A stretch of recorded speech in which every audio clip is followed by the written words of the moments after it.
Aysel'dir. Onu kim deyib? Aysel'sin bax yenə də deyiblər Aysel'dir. Onu da hamısın bax Allah bir yenə deyirəm. Yenə də deyirəm. Bunu da sən keçən dəfə mənə dedin oteldəsən. Dedim ay bacı oteldəyəm aç görüntülü uşağımın yanında yatmışım. Aç görüntülü bax. Yalan söhbət o gündən getir. O günü koyduk. Hə, o günü qoyduq qırağa. İndi deyirsən ki oteldən olmusan ha. Görüntülər var səndə. Mənə şər atırsan. Mənim şəxsi işim olsa da mən şəxsi işim olsa da mən kiminsə əri lazım. Neçə saat? Qrupa açmışam o qoşul da. Targetdə otellərdə yatan sənsən Famina, sən qoş da. Mənəm yatan.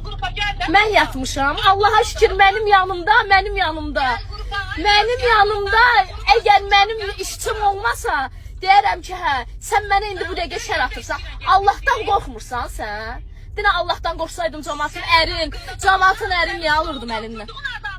Sənin adını çəkən odur, mən deyirəm.